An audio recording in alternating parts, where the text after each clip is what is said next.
You've seen these pans everywhere, but you're afraid to use them maybe. Why does everything stick? Why do people use them when non-stick is so much easier? So today I'm giving you all the secrets to stainless steel, how to use it, how to maintain it, how to care for it. By the end of this video, you're gonna be a master of stainless steel, like a Michelin-starred chef. So let's begin. Why stainless steel? The number one reason every single person in the world should be using stainless steel. Versatility. This pan can do everything. If I were to pick anything, if I were left with one pan in the whole world, it would be a stainless steel pan, pot, etc. You can use it for searing, braising, sauteing, simmering, and obviously frying. You can't do that with every pan. But what if you don't have a gas stove? What if you have induction? Guess what? Stainless steel is induction safe. It is heat coil safe, although you might burn the bottom of the pan, but it's also virtually indestructible. Everyone says cast iron's indestructible, but in a way it's kind of not. If you drop it on something hard enough, it will snap in half. But the second thing about it is a to clean. When you get a cast iron pan out, super heavy, you get it wet, it gets rusty, you gotta re-season it every single time. You don't have to do that with stainless steel. It's oven and dishwasher safe. And the best thing is it distributes heat quickly, efficiently, and evenly over the pan. Everyone likes to say, oh wow, cast iron is the best of all time for heat retention. Yeah, sure, maybe, but oftentimes they heat really unevenly and they take a long time to preheat. This, to me, is perfectly balanced in that way. Another reason, it creates flavor, like fawns. It gets great sears on any piece of meat. It's great for fish. It's great for vegetables. You can also cook gently in it. And most chefs would agree with that too. You'll notice most professional kitchens use stainless steel. But what about safety? I feel like these days everyone has a big problem with nonstick all of a sudden. Everyone's like, it's toxic. The flakes are getting into your food and you're eating them. Honestly, probably true. I probably have a lot in my body. Guess what? Stainless steel doesn't have that problem. It is perhaps the safest cooking surface I can think of. But what about cast iron, right? I already complained about that. It's kind of situational. I find myself using cast iron maybe 10% of the time. And like I said, you gotta season this. If it gets rusty, you gotta season it again, right? Unless you use a cast iron pan every single day and maintain it regularly and always have fat and oil in it, guess what? You're gonna have to constantly season it. Stainless is that version without all the bull. Hopefully I have you convinced. So what do you look for when buying a stainless steel pan? Let me make this very simple. You don't need to spend a ton of money on stainless steel pans if you don't want to, but there are two things I want you to look for. Number one, full cladding. Just look for that word. Makes a big difference. Thicker, better heat retention. You don't want anything underneath that zone. The second thing, you know the word ply? You see this like 2 ply, 3 ply. 3 and 5 is where you want to be, but the more ply, the better. We're gonna be doing something special here. Heating the pan and the golden rule. This is the best way to tell if your pan is hot enough. First, set it to around medium heat and just let it dry preheat for about 1 to 2 minutes. If your pan is hot enough, for searing specifically, if you take a little bit of water, it should beat up and dance around the pan. It should not boil or evaporate immediately. That is the Leidenfrost effect. And the cool thing about the Leidenfrost effect is your pan won't get wet, so you can just dump this out and your pan's dry. Sauteing and cooking something over low heat is pretty straightforward, but searing is where things get messed up, so I'm gonna show you how. Once your pan is hot enough, which this pan is, you're gonna add a high heat oil. What's a high heat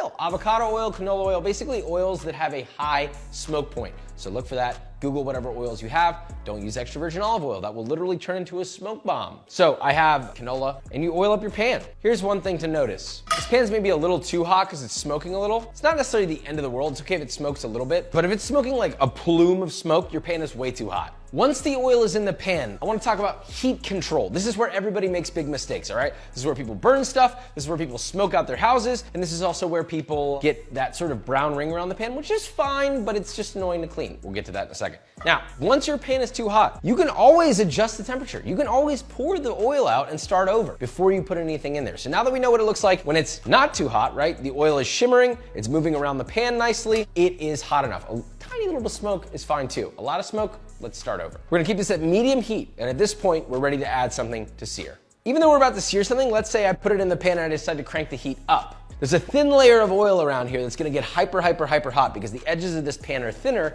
than the bottom, right? If the flame is erupting around the sides of the pan, that's another way that you'll get that brown ring. It is telling you one of two things. Number one, your heat might be too high, or number two, the flame is getting too close to the edges of your pan, as opposed to staying in the center. You wanna kind of match the size of your pan to the size of your flame. So sometimes medium high doesn't always make sense, right? Like if I were to take this pan off and put, let's say, a smaller pan on here at medium high, now look at it. The edges of the flame are going around the pan. It's not even touching the center of the pan. So the term heat your pan to medium high is gonna be so dependent on the size of your burner. I have a small one here and a big one here. So look at the size of the bottom, determine how big your flame can get. So medium heat for this pan, this stays within the perimeter of the center. We can use this at actual medium high, but we cannot use this burner at actual medium high. Now we can cook with the stainless steel, woo! And I'm gonna do the one thing everybody's afraid of, the egg. So how do you prevent sticking? Well, the pan's been preheating around medium-ish heat for a little bit. I've got my vegetable oil. You will have to use more oil or more fat when you're using stainless steel. That is the simple reality. But guess what? Most of it won't end up on the food.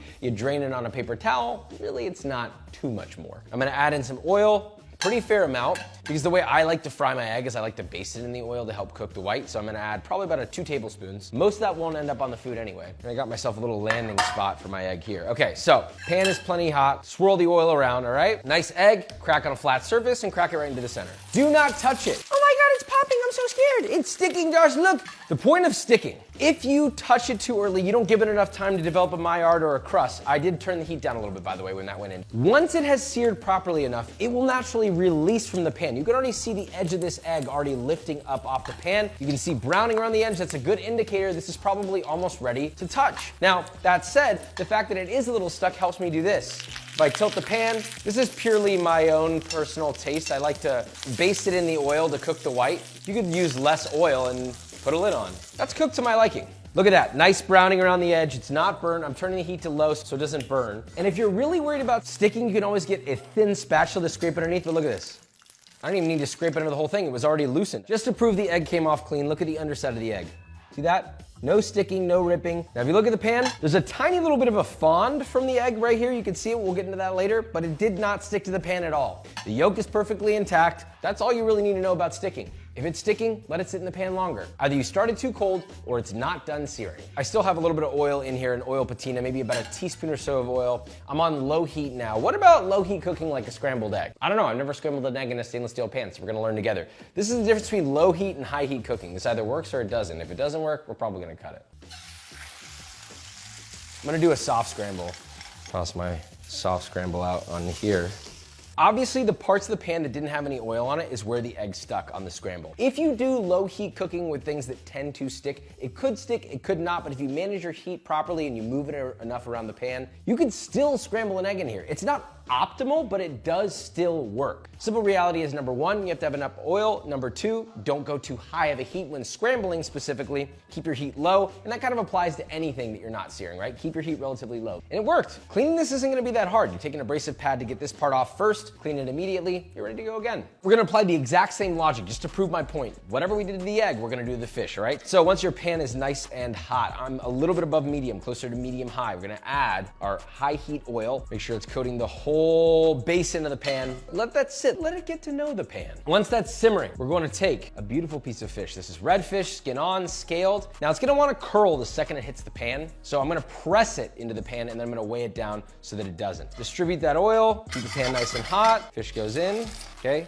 I'm pressing it so that it stays flat. Once it stops curling, which is like right about now, I would say, you can always leave some weights on it, another pan, whatever to keep it flat. We're gonna let that sear for about 2 to 3 minutes. Season a little bit of salt or whatever seasonings you're putting on there. And the beauty of this is if your pan is hot enough, really, your fish should move around the pan. You won't even really need to scrape it off. Like, see how it's sliding around freely? That's basically the skin has created a layer of oil beneath itself that's keeping it from sticking entirely. So really the skin is just frying in its own fat, getting nice and crispy. Now we're gonna carefully flip. Let that sear again for another minute, 2 minutes. You can see the skin is nice and crisp and dried out. You got a little bit of Maillard on the flesh. It's not even sticking to it, even flesh side down. But I can feel the fish, it's nice and firm. Now this fish is pretty thin, so I'm gonna go ahead and pull it off. See, we got a little bit of color on the underside, not too much. This fish is so thin that if I were to try to get more color on that flesh, you'd end up overcooking the fish. So you kind of got to pick your battles here. Fish is done, cooked beautifully, just at about a medium temperature. We're ready to fry another piece of fish. You want to do another fish, you drop it in. I've been sitting around medium, slightly above medium for this whole temperature, right? If the pan looks like it's starting to get too hot, just drop the temperature a little bit. You can fluctuate it however you need. That is the key to using stainless. So now we know how to make things not stick to the pan, but there is something that does normally stick to the pan, especially when you're cooking meat. So next we're gonna talk about fond and deglazing. So this is essentially a one pan dish, chicken piccata. I've got a larger pan here. It's heated over around medium heat. Olive oil, like 2.5, 3 tablespoons, just enough to coat the bottom of the pan, right? And once that's hot, you're gonna add lightly tossed in flour chicken breast that's been pounded. Sear for like 2 minutes. All right, now we're gonna flip these, very light color on them. I'm gonna take these out, remove some of that excess oil. And what will be left behind is little brown bits from the flour, stuck bits from the meat that are on the pan. That is your fond. There's tons of flavor in that. You don't wanna throw it away. You can now use it to then make a sauce. Turn the heat off because the pan's pretty hot. I've got just enough oil in there. I might add just a tiny little bit, like a teaspoon of oil. I'm gonna add in some thinly sliced garlic. Okay, I'm gonna let that cook just till fragrant. Turning the pan back on around low. Now, once that's fragrant, we're then going to add a couple tablespoons of lemon juice and white wine. So increase heat to medium high. Now I wanna boil this down, reduce this down. You can scrape on the bottom to release any stuck bits, scrape on the sides, scrape that into there. Now you can see all the stuck bits. That's all that like reduced intense chickeny flavor now giving flavor to this sauce. So now I've reduced this down by like 75%. It's become a little bit more viscous. I'm gonna turn the heat completely off, but the pan's still hot. I'm just gonna add a tablespoon or 2 of cold unsalted butter and just swirl that in there. Let it emulsify with that slightly thickened liquid. And that's gonna create a beautiful sauce. This is called mounting. Now there's a little viscosity to this. I'm gonna add another tablespoon of butter. I want it a little more viscous. Now we have a sauce. I'm gonna season that to taste with a touch of salt, add a little bit of capers to it, some fresh parsley, finely chopped. Then you take your plate, add your seared chicken. You have a very basic chicken piccata one pan done. Now at this stage, you could call this done if you wanted some veg, like you had some broccolini, for example, or something small that will cook quickly, like really thinly sliced mushrooms. You could easily just heat this pan back up. You don't even have to clean it yet, right? I've got tons of stuff in here. There's still flavor in this pan, right? I'm even developing a fond right now of the leftover sauce, which is now a condensed version of itself. I could add just a tiny bit more oil and add in a little bit of broccolini, a touch of salt, and just toss that and cook that in this pan for like 30 to 45 seconds if you want it really al dente, or 5 minutes if you want it softer. So it's been like maybe 30 seconds. The vegetables are mostly raw, but they're hot. They've got that crunch. They still have that fresh vegetable flavor. I could add a little lemon juice or a little water. You could even take the pan, run it under some water, just a little splash, and you'll see that that water picks up all the stuff in the bottom, which is now glazing these vegetables. You can take that, serve it right alongside piccata. We essentially have a finished dish. Chicken's still hot, sauce is still good, it's ready to roll, all done in like 10, 15 minutes. Now, we just put everything together that we learned in one dish. Searing, sauteing, developing a fond, and then removing the fond through deglazing, making a sauce with that, putting it on top of our thing, and we have a final dish all with one pan. But now my pan looks like this. What the f do I do? It's ruined. We're gonna talk about cleaning, starting with everyday usage cleaning. Now, this doesn't really have anything majorly burnt on. If anything, we kind of low-key created another fond here, which is good. You really only need warm water, dish soap, and a sponge. So my pan's not like ripping hot, it's warm, so it'll release a little easier, right? We're almost preparing this to deglaze it, right? You're basically deglazing in here. The first thing I always do before I even add soap is I quite literally just put it in here, in my sink, and I'm gonna add just a touch of water, just a little, right? You can see immediately the water's already taking this off with my finger, right? I've got the abrasive side of my sponge, just give it a little scrub. You scrub the whole thing while it's still hot, and you'll notice that even just by doing that, if I rinse this bad boy out, I haven't even used soap yet. This is 90% of the way clean. This is where the soap comes in. You're gonna take any run-of-the-mill dish soap, squeeze it, get it sudsy. The rest of the job is literally just scrubbing it with soap on both sides to remove oil. Make sure you get the handle, get in between the handle, get the underside. There's some stuck bits on the underside. Look, came right off, no problem. Warm soapy water, that's it. That is a clean pan. Now, what about if you burn something in the pan? What if you need some deeper cleaning?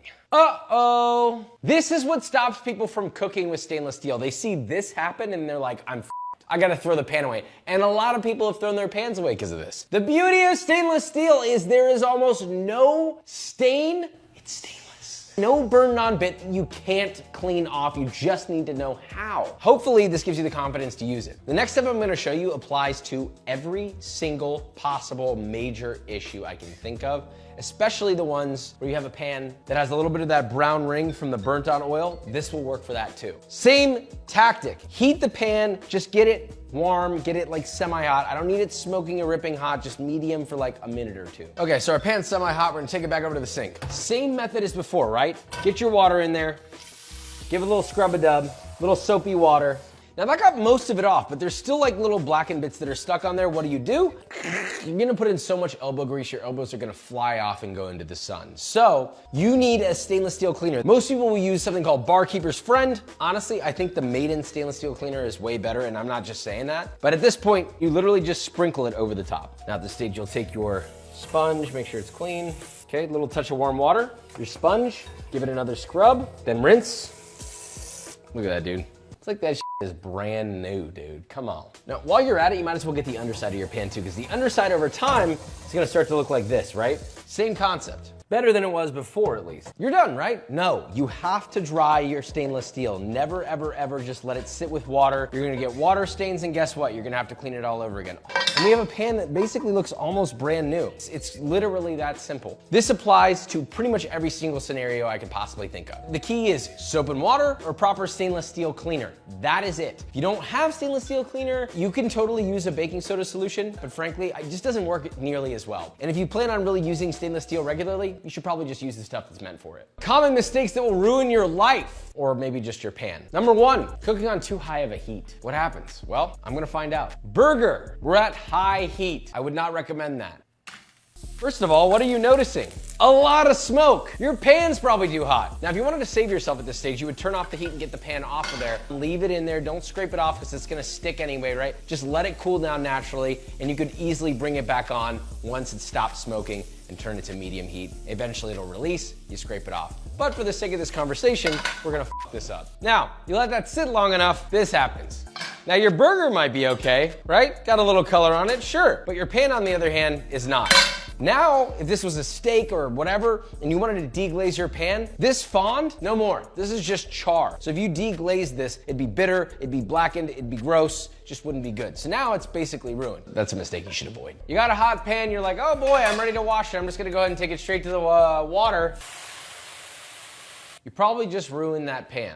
Now, I'm not saying you can't take a hot pan and put it under water. I'm just saying if it's really hot and the water's really cold, you shock the pan and what happens? You can't really tell, but this pan has a slight warp in it because we did that a lot. The warping has created a bowl in it. See that? It doesn't sit flat on this anymore. Now, this is a still usable pan and that's fine. It happens, people make mistakes, but the more you do that to that pan, the more the pan is gonna get more and up, okay? So don't do that. You've seen a couple of mistakes. I'm gonna give you 2 quick hacks. First hack, so let's say you're making a caramel or something sticky where you're reducing a lot of sugary stuff and there's a sugary residue in the bottom of your pan. Uh-oh. Let me be honest with you. This hack still sucks to do, but it works really well. So you're gonna fill this up with water about halfway up. Set it on your stove, add 1 drop of dish soap. That was more than a drop. Set over medium-high heat and bring it to a boil. Once it's boiling, let it boil for about 1, 2, maybe 3 minutes until the residue comes off easily. Swipe the sides with a spatula, pour it out. Now it's good enough to scrub the rest of it off in the sink. Now this is a hack I actually figured out myself. Over time, as you use your stainless steel, you're gonna get little bits of like mismatched splotchiness, maybe watermarks that are kind of stained in over time. And also, they kind of start to feel a little bone dry after being washed so many times. If you take a little bit of cooking spray like Pam, I don't care what it is, ideally flavorless, give it a light spray, and then wiping all of that out as much as possible with a paper towel will not only take away that sticky dryness, but it also gives it borderline a brand new factory shine again. It just works. So all that said, by the end of this, is that every single way you could use stainless steel? No, of course not. You can use it any way you want. I'm just covering the basic topics where people really mess up. So now you know how to use stainless steel on the hardest end of it, and everything else, you just follow the directions of any other recipe you're using. That's the beauty of stainless steel. It does it all. So now you know how to use it.